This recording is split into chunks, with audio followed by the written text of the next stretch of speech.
happy to present our speaker today, Kotaybah Hashlamoun. He's a PhD student working with Dr. Salvatore Federico, and he's been studying, as you may have guessed from his title, the permeability and diffusivity of cartilage. And of course, it's that work that he'll be talking about with us today. As always, just a few words about him before we hand over the mic. So Kotaybah did his undergraduate degree in 2013 in mechanical engineering from Brexit University in Palestine. Did I pronounce that okay? More or less. Close enough. He actually specialized in studying power and electricity, and for his final project, he looked at doing an energy audit of a building in his university. After this, though, he definitely saw the light and switched over to material science over here at the University of Calgary. He joined Salvatore's lab and studied his thesis was titled Rapid Evolution of Material Properties for Materials Reinforced by Statistically Oriented Fibers. And you can tell he's really on his way to becoming a really good material scientist with a very nice general title like that. But I think you were studying cartilage, basically. I was studying cartilage. That was a fancy way of saying cartilage. We in fact never applied that to cartilage. No, awesome. Other tissues. So he graduated in 2015 and started working on his PhD work, which is what he's going to talk about today. He mentions that his long-term goal is to have a really well-rounded background and experience, both in modeling as well as experiment. And right now he's very much interested in the future doing a lot more experimental stuff. So it sounds like you're interested in staying in academia, so. I hope not. But Oh no! Okay. I'd like to improve my experimental side, so that's. Okay. Well, I was going to say I don't think we scared him away, but it sounds like we may have. Well, I might scare you away with the With first this, few mathematical okay. slides. So Kotaybah didn't give me any fun facts to say about him, which didn't surprise me, because as most of you who know him probably know, he's a little bit of a reserved person. And in fact, he's mentioned that he doesn't really like to talk for more than 10 minutes at a time anyway. So I think we're already pushing him past his comfort zone on this talk. It's okay. But yeah, on that note, I'm going to pass over the mic. Great. So can you hear me clearly? Okay, good. So my topic today would be on part of my PhD research, which is on permeability and diffusivity of articular cartilage. So articular cartilage is a connective tissue that covers the ends of articulating bones. And the main roles of this tissue is to redistribute the stresses and to provide joint lubrication. Since this tissue does not have blood vessels, the nutrients move or transport within the tissue by one or by two mechanisms. The first one is by diffusion, and diffusion controls the transport of small molecules and is characterized by a quantity called diffusivity. The other mechanism is by fluid flow, and this mechanism controls the flow of large molecules and is characterized by a quantity called permeability. The motivation behind our work was osteoarthritis and how it impacts articular cartilage, mainly how it impacts permeability and diffusivity. So osteoarthritis causes loss of proteoglycan matrix, increased water content, and disruption of the fiber network. These changes impact permeability and diffusivity in different ways. Permeability was found to increase by around 50% with OA, so it can be seen as an indicator of the disease. But the problem with the permeability measurements is that it's highly invasive. On the other hand, measurement of diffusivity are non-invasive or can be non-invasive, but the problem is that they are not as indicative of the disease as permeability. So our hypothesis was to find a connection between permeability and diffusivity so that we can use a non-invasive measure diffusivity in place of permeability as an early indicator of osteoarthritis. The problem that we faced is that we only tested or found that relationship for healthy tissues. So I'll be discussing today only about healthy tissues. So first we want to define permeability and diffusivity. Assuming that we have a porous medium similar to many biological tissues like articular cartilage, if we apply a pressure difference between 2 points, say x1 and x2, the pressure difference will move the fluid, or cause the fluid flux W. So the fluid would move from the higher pressure to the lower pressure following Darcy's law. What Darcy's law states that the flux would be proportional to this quantity, which is defined as permeability. So permeability tells us how easy the fluid can flow from one point to the other in a porous medium under the application of pressure difference. If we are looking at a continuum, this ratio right here becomes a gradient of pressure. And if we look at a continuum body in 2D or in 3D, Darcy's law takes the form of a vectorial form, and it has this matrix representation. So today I will be referring to permeability as a permeability tensor. And the main reason is that we are dealing with the vectorial form.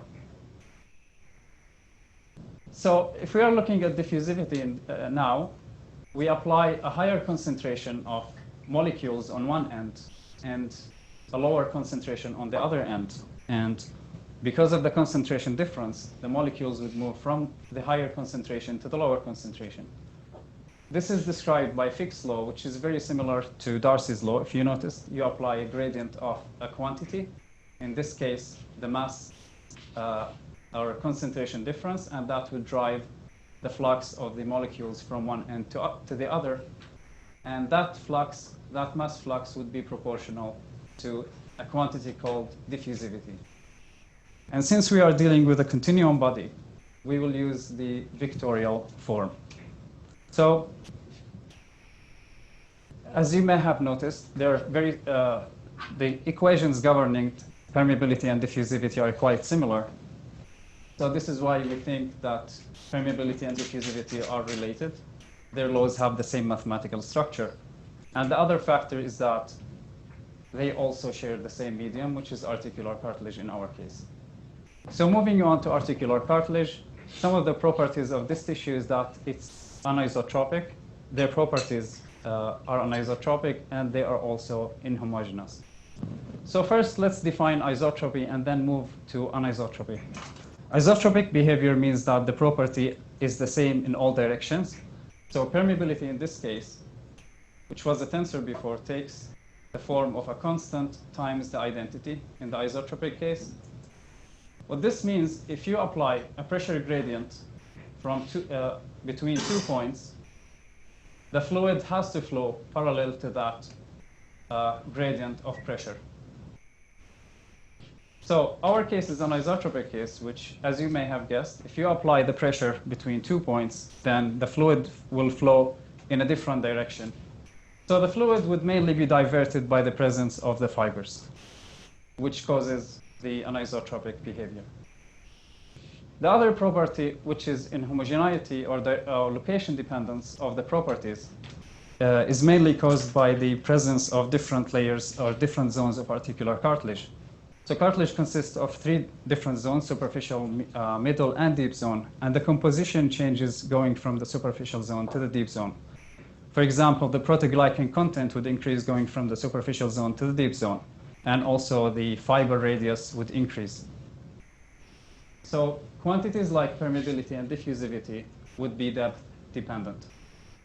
With that, I would like to introduce the outline of this work. We first want to derive a theoretical relationship between diffusivity and permeability. Mainly, we want to write diffusivity as a function of permeability. Then we want to measure diffusivity in articular cartilage. But first, we have to introduce an approach for that measurement and validate it, and then use it on articular cartilage. And finally, this part is we are still working on, which is permeability measurement in articular cartilage. We have also derived another model that predicts permeability in articular cartilage under large deformation, but there is no time to discuss it today. So we'll starting with the model of diffusivity in articular cartilage. So first, let's look at, let's imagine that we have a particle in pure fluid. We're looking at spherical uncharged particle with a certain velocity. So that particle would experience a frictional force, and that frictional force is proportional to a frictional coefficient. So this is because of the water drag. The diffusion of this particle is given by Stokes-Einstein equation, and it's inversely proportional to the amount of friction coefficient experienced by the particle. Kb in this case is the Boltzmann constant, and T is the temperature. Okay, what if we look at a porous medium? In this case, isotropic porous medium. So we introduce a solid component in the fluid. The friction that would be experienced by the same particle would be higher because of the presence of the solid component. This friction coefficient was found by Brinkmann and was called effective friction coefficient, and was found to be a function of the medium's permeability. So, looking at isotropic porous medium, Phillips et al. Suggested writing the effective diffusivity of the porous medium as the diffusivity in pure fluid rescaled by the friction coefficient in the pure case, pure fluid, divided by that in the porous medium. So this friction ratio would definitely be lower than 1. So this is the first expression of diffusivity in a porous medium, which was found to be a function of permeability. So this ratio right here was called hydrodynamic coefficient, but this wasn't the final formula. If you look here, you will notice that a molecule or a particle in a pure fluid would have the tendency to move in a straight line, while in a porous medium, it will experience some tortuous path caused by the solid. So Brady in 1994 suggested adding a factor accounting for the tortuosity of the path, and that was called the steric or tortuous factor. So this will be the beginning of our work. We will take this and we will make it, we'll account for the anisotropy introduced by the fibrous network. So far we have isotropic diffusivity permeability expression, so we'll just apply it to articular cartilage. So now, as we're looking, this is assuming that this is a sample of articular cartilage. The problem with modeling articular cartilage is that the fibrous network is highly complex, and usually we represent the fiber distribution using a probability density function. So studying diffusivity at this scale is very complex. So we want to study a simpler geometry. What we do is that we take a point in the body called representative element of volume, or REV for simplicity. And this REV has a simple geometry. So it consists of a fiber portion surrounded by a proteoglycan fluid matrix. What we do then is that we calculate the diffusivity at the REV scale, and then we account for the different fiber distributions, and then we upscale to the tissue level and find the final form of diffusivity.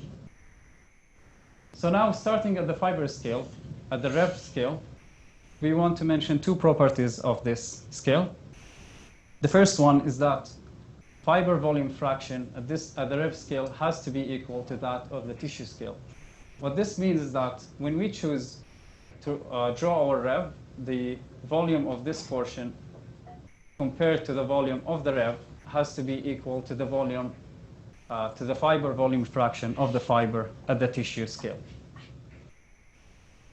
The other property has to do with the geometrical symmetry of our representative element of volume. So because of this symmetry, any property at this level can be expressed by two components, by an axial component, here we're looking at permeability, for example, and a perpendicular component. Parallel meaning parallel to the fibers, and perpendicular to the fibers. So the overall quantity at the REV scale in vector form takes this form, an axial component multiplied by an axial operator and a perpendicular component multiplied by a transverse operator. This kind of property, this kind of behavior is called transversely isotropic. What this means is that at the transverse plane, properties are isotropic. So looking at the property along the transverse plane, it will always have the same value, kappa perpendicular in this case. Okay, so we want to apply this on the hydrodynamic factor and the steric factor. As for the hydrodynamic factor, we write the hydrodynamic factor in its transversely isotropic form. So we assume that we have a hydrodynamic coefficient in the parallel to the fibers and another one perpendicular to the fibers. So we want to find these two components, H parallel and H perpendicular. For this, we use a scalar form found in the literature by Brinkman, who found that the hydrodynamic factor has to do, or is a function of the radius of the particle and the permeability of the matrix. So we use the same form, but we replace the matrix permeability with the permeability parallel in the parallel direction.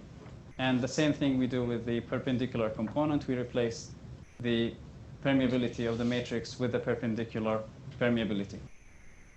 So we have two unknowns at this point, kappa parallel and kappa perpendicular, and we found them. We use the form found by Federico and Herzog in this work, where we can write the parallel and perpendicular components as functions of the permeability of the matrix and the fiber volume fraction. We do a similar thing for the steric factor, so we write it in its transversely isotropic form.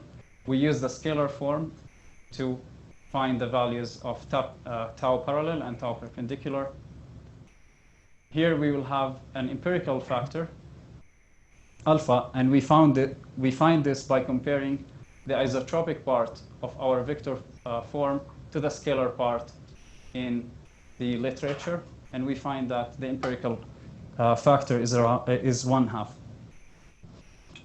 So at this point, we found that the diffusivity at the rev scale is a function of the matrix permeability. So now we want to upscale. So we want to account for the distribution of the fibers. And we assume that the distribution of the fibers is transversely isotropic with respect to the depth.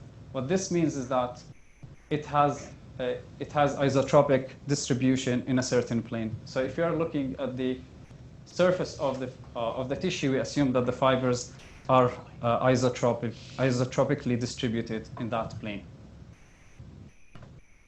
Okay, so the upscale process, we just take the average of the fiber distribution function multiplied by the ref diffusivity that we found earlier.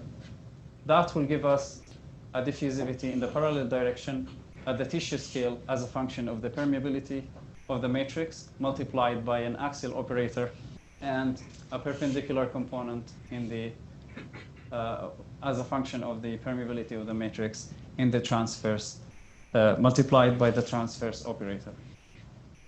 So now we have an overall expression of the diffusivity as a function of permeability of the matrix. So to test our model, there are a few unknowns that we need to find, and then we can apply and test the model. We first need the distribution of the fibers, and we know this from the literature, which takes this distribution.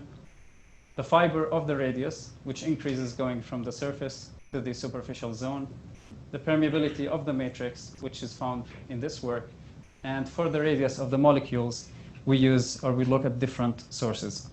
So first, we look at the prediction of the magnitude of the diffusivity, and then we look at the anisotropy. As for the magnitude, here we plot the diffusivity of different molecules reported in the literature of different shapes, spherical and linear and variable. And here we show our prediction of the magnitude, of the normalized magnitude of the diffusivity. And as you can see, for spherical molecules, our model pretty much predicts the behavior of the diffusivity, but for linear molecules, the model underestimates the diffusivity of larger linear molecules and estimates it for small linear molecules. So for the anisotropy, we are only aware of one study that looks at the direction dependence of the diffusivity. And that looks at two particles, small one of 3 kilodalton molecular weight and a large one of 500 kilodalton molecular weight. In that study, the small molecule was found to have isotropic behavior in the 3 zones. And this is our prediction showing that it's nearly isotropic. So it's more or less in agreement with our model. Our model is in agreement with the experiment. As for the large molecule, the study reports that the diffusivity ratio of 1.5 in favor of the fiber direction in the superficial zone was found. And our model predicts a lower anisotropy ratio of around 1.3. We also underestimate the diffusivity anisotropy in the deep zone. So having established the theoretical relationship between diffusivity and permeability, now we move to the experimental side. So now we need to introduce an approach to measure the diffusivity in articular cartilage in the different zones. And then we want to validate it and then test it on articular cartilage. We base our method on an existing approach called fluorescence recovery after photobleaching. This consists of staining the tissue of interest, articular cartilage in this case. And then the experiment is done on 3 phases. Phase 1, we just do scanning. Phase 2, we bleach a region of interest, which means that we use a high-intensity laser beam that removes the fluorescence from the region of interest. And then the intensity in that region would recover by the action of molecular diffusion. Okay, so if you look at the literature, most of the studies analyze this kind of experiments and report on isotropic diffusivity. There are a few only that look into the anisotropic behavior of the diffusion. If we run that video again, we look at the normalized intensity within the region. It will drop by bleaching, and then the intensity would recover as the molecules move back in the region of interest. So a measure of the isotropic diffusivity can be found from the radius of bleaching and the half-life time of the recovery of the intensity. So what we did is that we took the output of the measurement of the microscope, and then we plot the pixel intensities. So now we have an intensity measure of the output for the pre-bleaching case. That would be a 2-dimensional problem. And then we plot the intensity of the bleached frame. So here, if we are looking at, if we bleach a circular region, if you look at the pixel values or intensity, you will notice that it doesn't take a circular shape.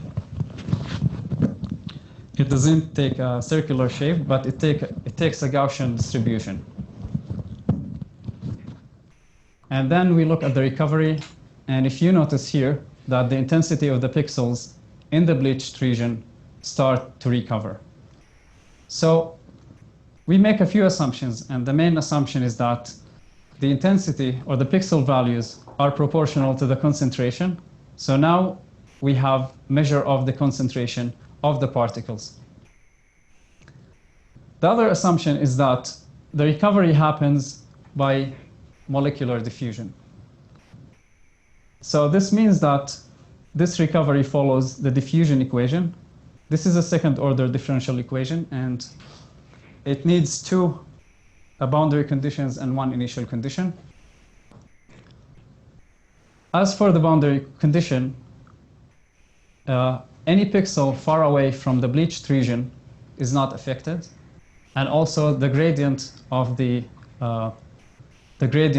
this would be 0, so it will always come back and become smooth.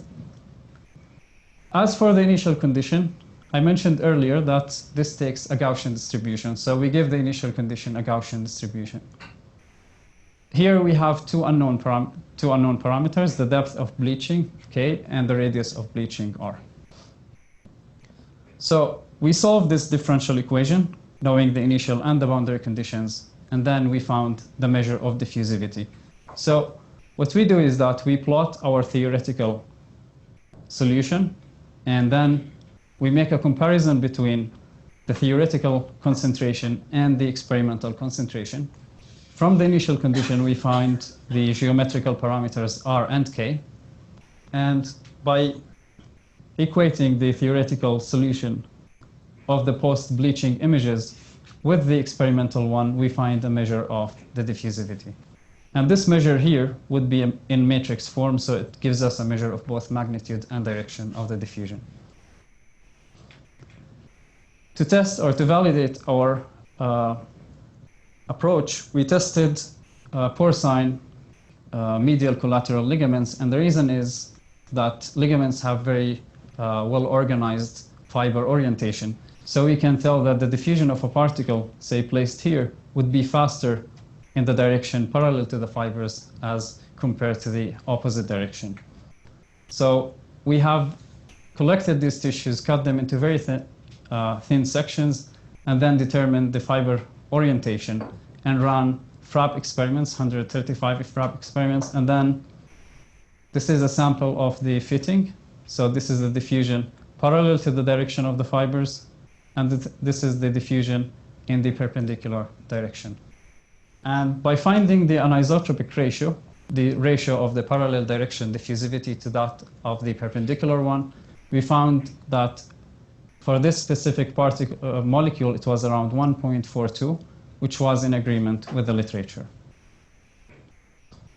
So now we use this approach to test the diffusivity anisotropy in the different zones in articular cartilage. So here we're looking at samples collected from the femoral groove, and we tested young animals.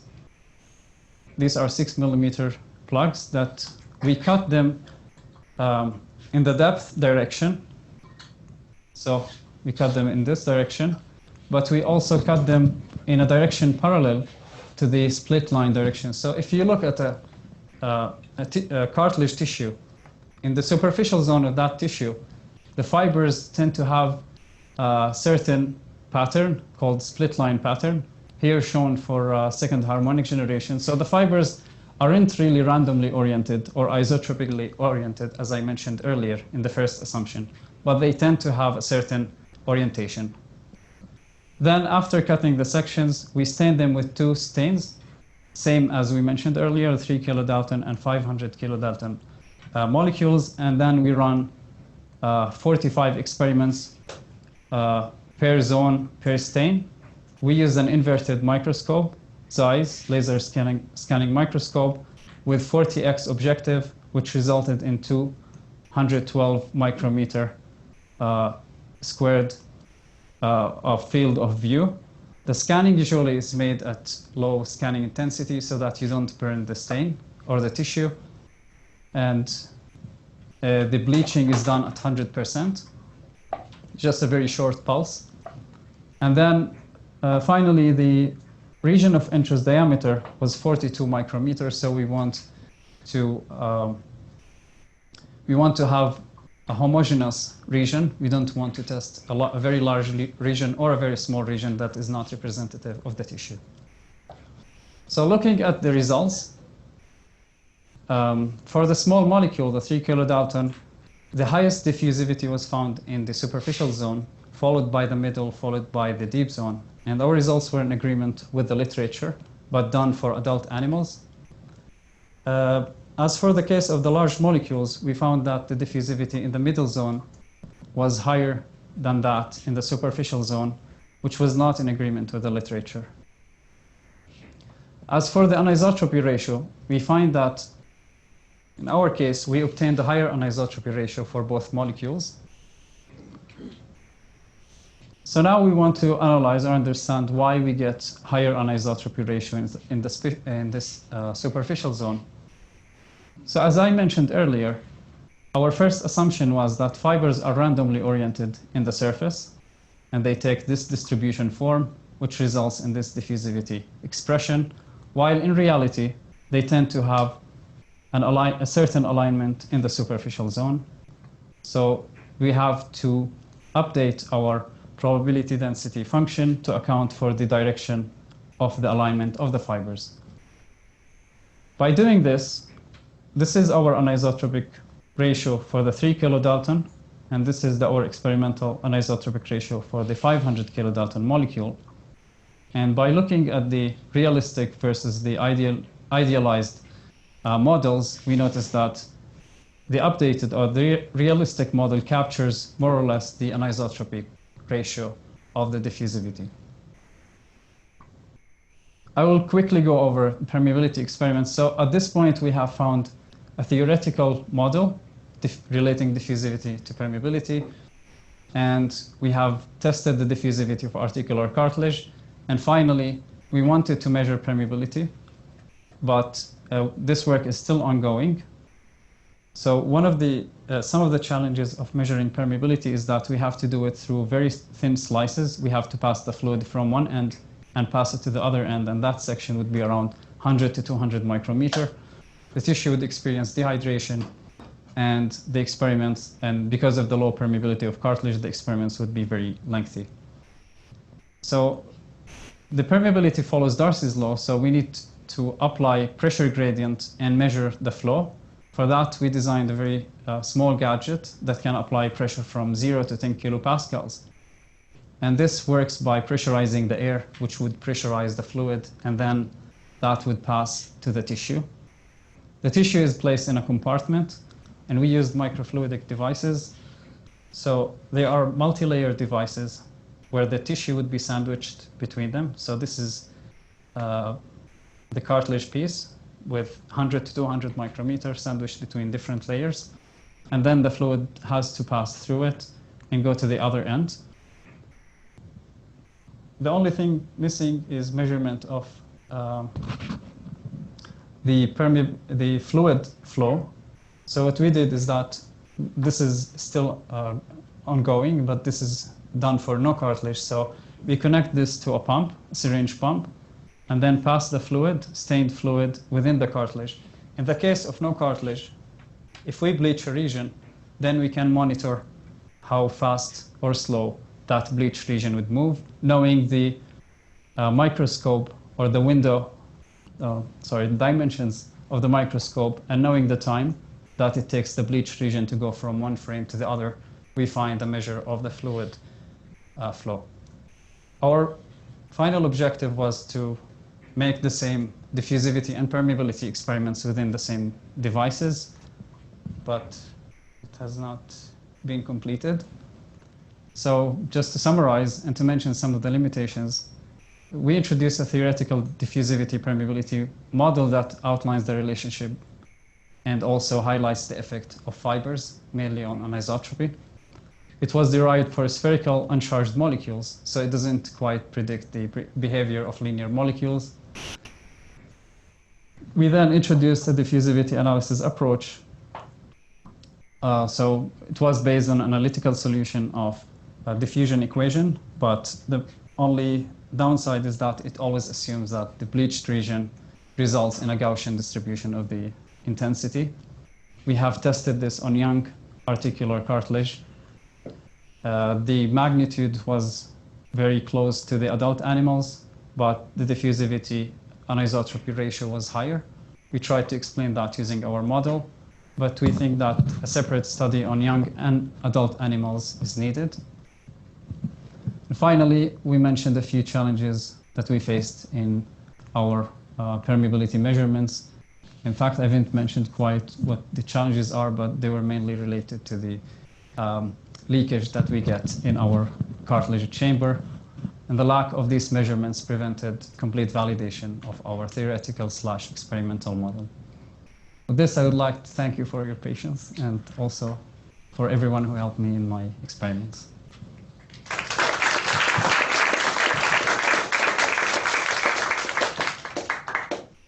Awesome, thank you very much. Thanks. So I'll open up the floor to questions. And Ian, you can go first. I was wondering about your assumption that the signal intensity is proportional to the amount of the dire molecule that's there. How confident are you with this assumption? I have found this assumption in one of the papers. So what they do is that,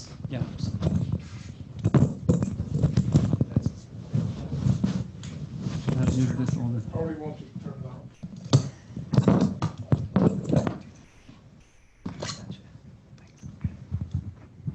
Okay, so I found this assumption in one paper that was using Hankel transform. So it's similar to a Fourier transform, but done in the isotropic case. So what they did is that they divided, they normalized the post-bleach and the bleached frame to the initial frames.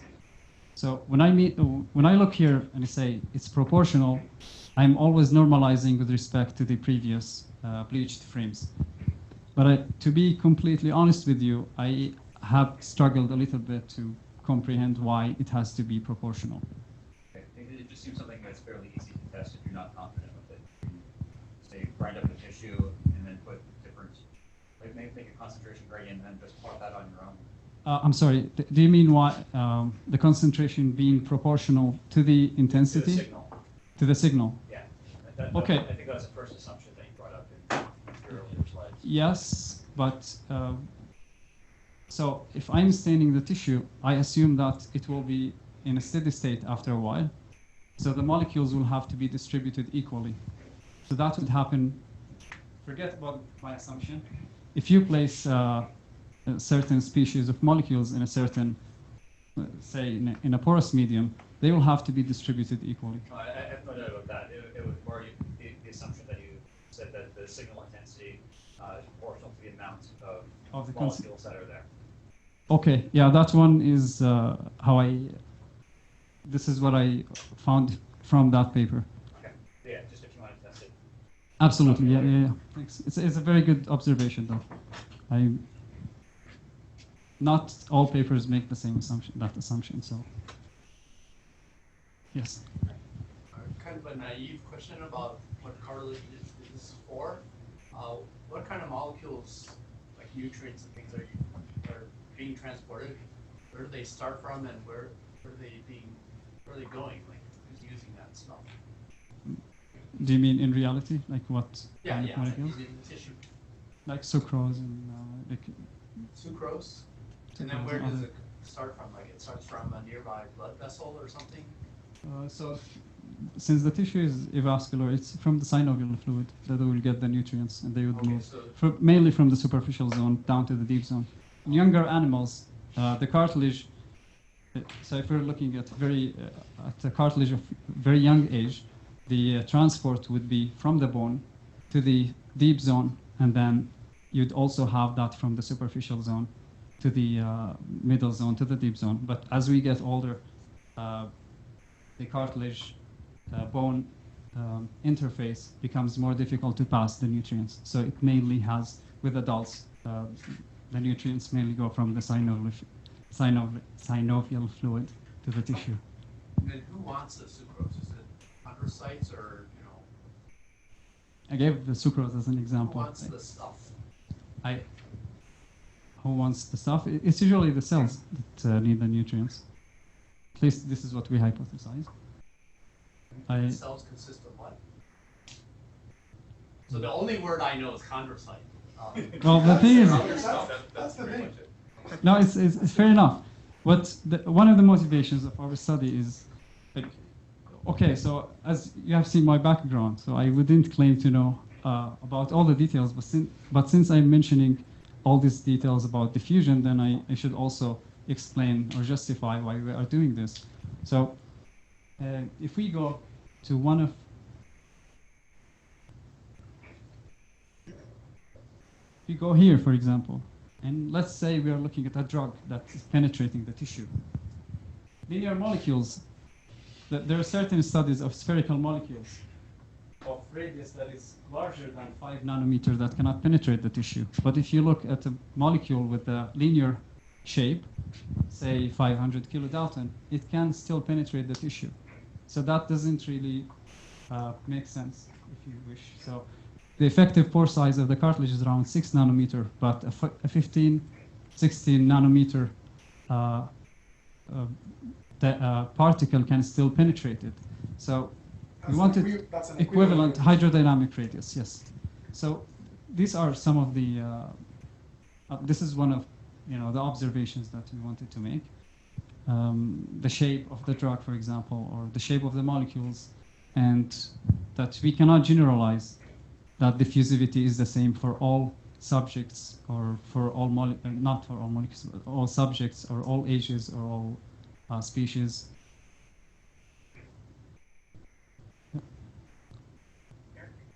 how translatable do you think your model is to someone that is alive? So basically, as the molecules are being transported, they're going to be used up by the surrounding tissue, correct? Yes. So then, do you account for that in your model, or would you be able to account for that in your model? Okay, that's a very good question. In fact, your question assumes that we have a concentration of gradient, we have a concentration gradient of the molecules from one end to the other, right? So for the molecules to move, Yes. So, and this is by Fick's law. And the approach that we were using doesn't really, the approach we are using doesn't assume the existence of a gradient of concentration, but we assume that we remove, I want to play this. So what we did here to test the model is that we removed the stain from a certain region. But in this black region, although the stain is removed, the particles are still there. The nutrient is still there, for example. So the recovery happens, or we only visualize that recovery. So we're not creating a concentration gradient in this point. But if we were to pass, say, the certain nutrient from the superficial zone to the deep zone, then we have to account for the amount of uptake, or for the amount that is used up by the cells. I don't know if that made any sense. So you hit on it at the very last statement. So can you account for it? Can I account for it? Yes. My model works in a different way, so it. I think that the question was, how do you account for the nutrients that have been absorbed by the cells, or the fact that they come from somewhere? Then you need a balance equation. You'll have a flux term, you'll have a source term, or a sink term. Okay, fair enough. But at this point, or this type of experiments, the molecules are already in a steady state. So there might have been some molecules that have been taken by the cells, say, but then we're looking at a state of at a steady state.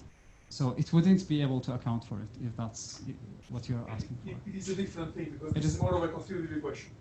These are constitutive equations, not a balance equation. So the thing that does what you're talking about is a balance equation.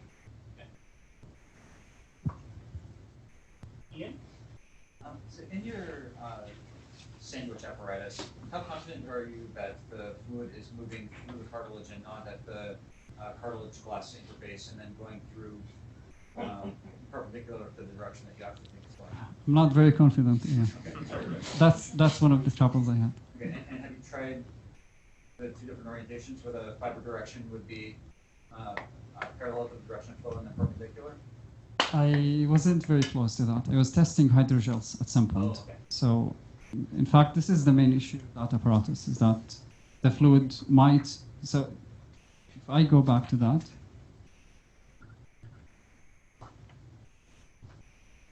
this one. So these small layers are 100 micrometer thick, and they are pressure-sensitive adhesives. So they would, first you would dehydrate the tissue, and then you would stuck the tissue in between them. My issue would still be that the geometry of the tissue would still allow the fluid to go from one end to the other, so it maybe has to be more customized. The other challenge is really, you really need maybe less than 1 millimeter thick cartilage to pass the fluid through it, or otherwise it will have to take a day or two for a very tiny portion of the fluid to pass. So. Kotaybah, when you photobleach this localized region, then you allow the dye to come back in. What happens if you do it again in the same spot? Do you get the same time course for recovery the second and the third and fourth time, or does it change? Okay, so there are two factors in this case. The first one is, have you damaged the tissue when you were bleaching? So after the end of the experiment, you need to look and see whether the region has recovered entirely. So you check the intensity in that region compared to the intensity of the other regions. If that was the case, then you can carry on and run another experiment. And usually they are repeatable. In the same region? I'm just in the same region. That you dump into there, causes some coagulation or some changing in the fibrils that would affect essentially diffusivity. In theory, it should be repeatable. And I've tested a few times, but everyone working with FRAP checks for repeatability in the same region. But the other factor that I wanted to mention is the mobility, since some of these molecules are stuck with the geometry and cannot move. So that might create some discrepancy between one experiment and the other. I have a question. Yes. So in your modeling approach, you looked at sort of the flow around a single fiber. Basically, you didn't have an interaction. Was it a model or? I think it was in the model. You were talking about the RVE, and you showed a picture Okay. of, you know, where how the single fiber was, and there's fluid space around it. Yes. It definitely didn't have any interaction. You didn't look at Interaction between fibers. if there's two fibers close together. Yes. So my question is, in real cartilage, do we know that they're always far apart, that doesn't matter? Or is that a possible source of error or something that you can look at? No, they are cross-linked in cartilage. So they are cross-linked. Yes, that's a first-order approximation. How big an effect do you think their interactions, like where they meet up, has? There's a superposition. It really is just a simple and linear. That's the best that we can do. Okay. Cool. Sorry.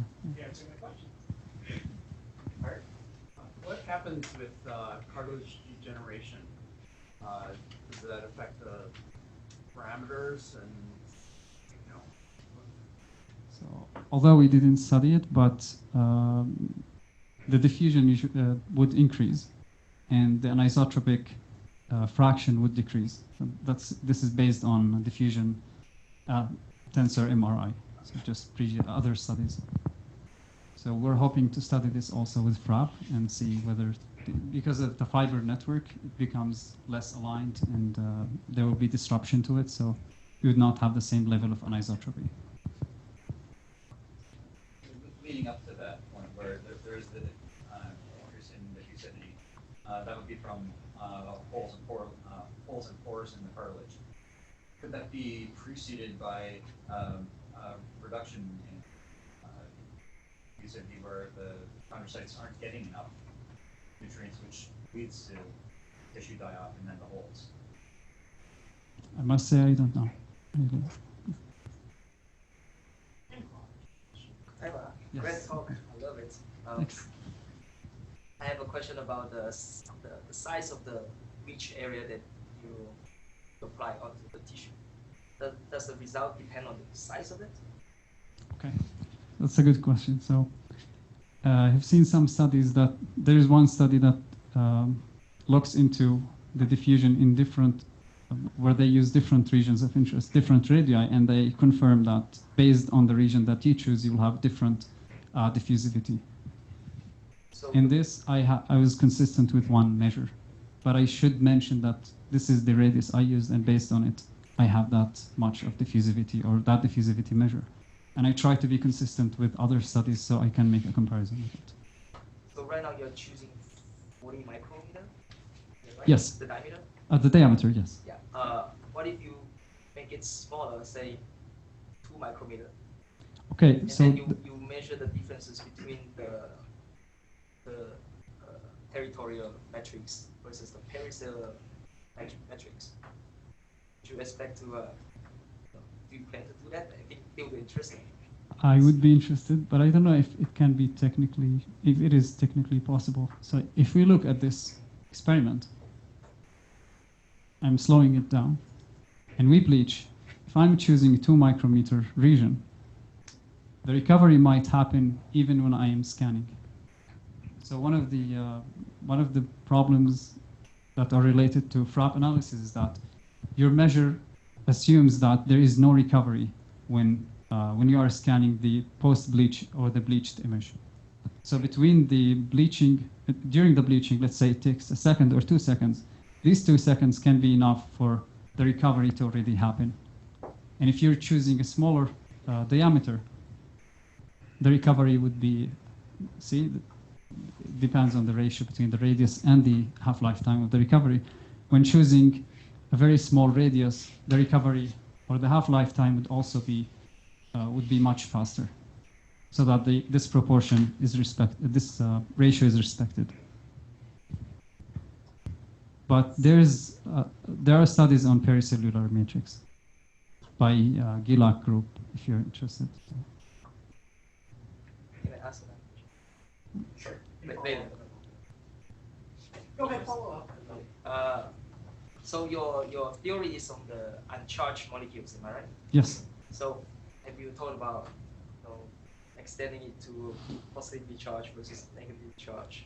Well, I have thought about a lot of things. Like, And if so, how would you do that?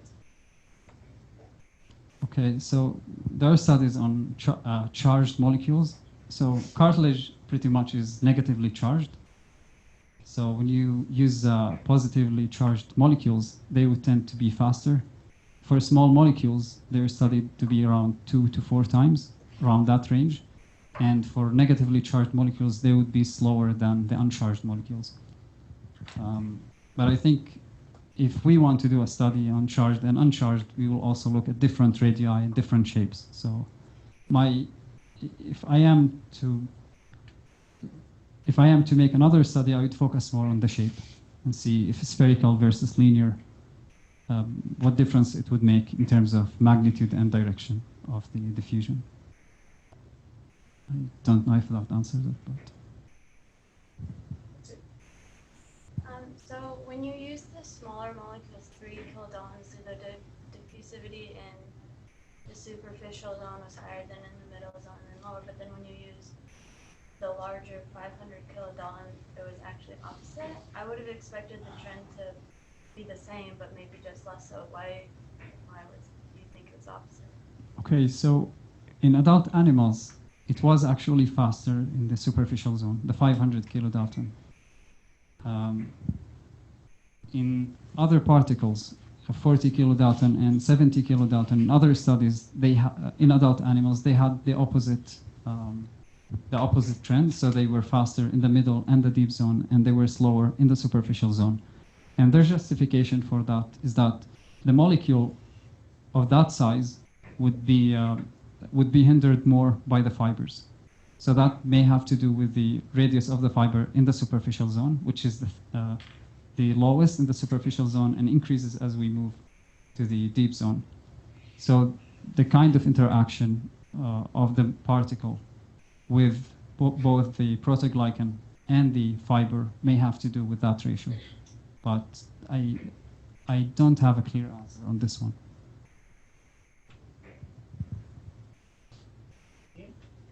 What kind of image are you looking at for the intensity? Because when you're looking to incline, it sounded like you're doing a line scan, which would be different than this sort of image. This image, you mean? So that would be similar to the previous image. So you're taking an image and not a line scan. Yes, I'm taking an image. Okay. If you wanted to speed it up, you could do a line scan. You don't know if the microscope or software. I think. Oh, I think. Okay, maybe it's just the terminology. I'm doing like line scanning, but I would eventually obtain an image. So maybe I'm not fully understanding. So rather than taking a bunch of, let's say, take one pixel in the y direction and then just trace it up and just keep scanning that one pixel up and down, maybe centered at the middle of the bleach region. Then you're only scanning one radial direction. Then do it the opposite way to get the parallel and perpendicular ways if you want to speed it up. Okay, this is good to know. I'm not aware of this. Okay. Yeah, I don't know what kind of imaging software you use. Also, could speed it up. Sure. Yeah, this is something to think about. Thanks.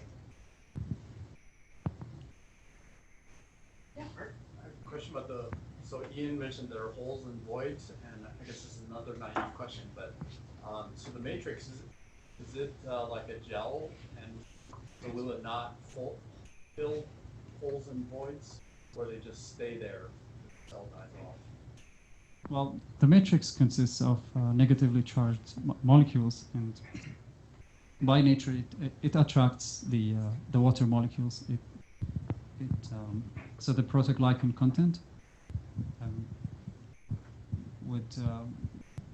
would attract around, according to one study, around 70% of its volume from the water. So it's binding to them.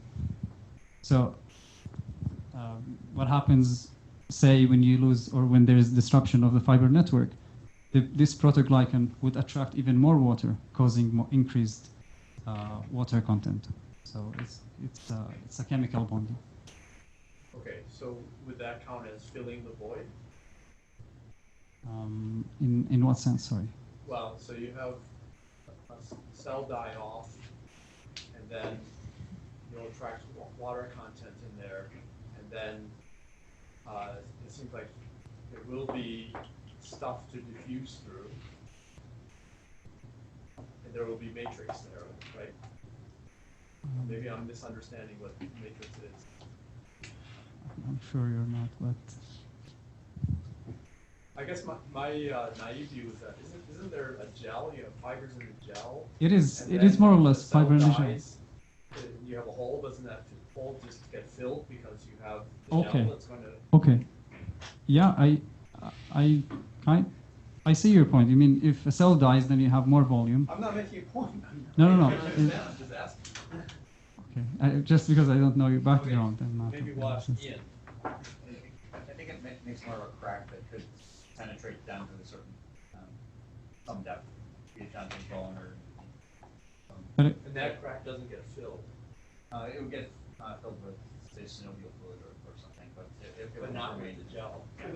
The water in cartilage doesn't move too much or fast enough. It moves very slowly anyways. It's really, it's a gel in the sense that it's kept together by the photoglycans. These molecules that keep a lot of water. Their job is to keep water where it is.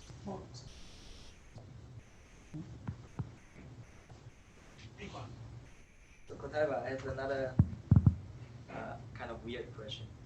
So people in this field love to apply mechanical loading and use the load time curve or load stress strain curve to fit into their model and come up with parameters, say permeability, Young's modulus. Now it's great that you can measure, you can relate diffusivity, permeability. Let's say you are taking your sample, you measure that permeability, and then you compress it and get a force curve and then fit it to a model. Do you think that model, the results that come out from that model, will match with yours? Okay. So to answer your question, I'm going to. One of the assumptions that we made when we made this gadget is that we're looking at a pressure range of 0 to 10 kilopascals. And if we're looking at elastic modulus of cartilage in megapascal range, we would still be more or less in the linear region. So we do not want to compress the cartilage more than 5%. Not compress, sorry, but so this, if you compare the delta P to the aggregate modulus, which represents the equivalent of a Young modulus, but for porous media, then we don't want that ratio to exceed 2 to 5%. So we keep the pressure low. Just to summarize, we keep the pressure low so that we don't move from the linear region to the nonlinear region. So it means that the reading will be different because of the applied load is different. Is it right? Is it what I understand correctly? So the measurement here would only apply to low pressure. So it's a measure of, it would be a measure of permeability under no deformation or very small deformation, so that we can assume the linear curve. I don't know how to do it for the nonlinear curve, and currently not.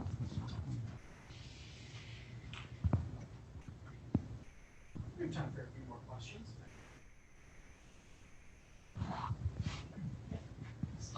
At the scale that your model is working, the fluid viscosity doesn't affect the flow of these molecules, I assume, right? Viscoelasticity affecting. Yeah, from synovial fluid.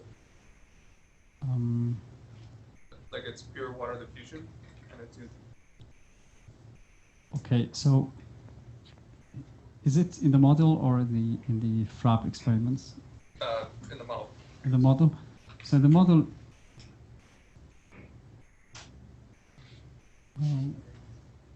This one here. Okay, I see your question now. So here we're looking at the hydrodynamic factor, and we assume that the viscosity is that of the water. So we assume that the fluid is more or less, it is very similar. Solid is not moving. Yes, but Solid is not moving. but also, oh, okay. So if it's rigid or elastic or viscoelastic or viscoplastic, it doesn't matter. But it's also, yeah, it's also one of the assumptions that we made is that the synovial fluid, starting with this, has the same viscosity as the water.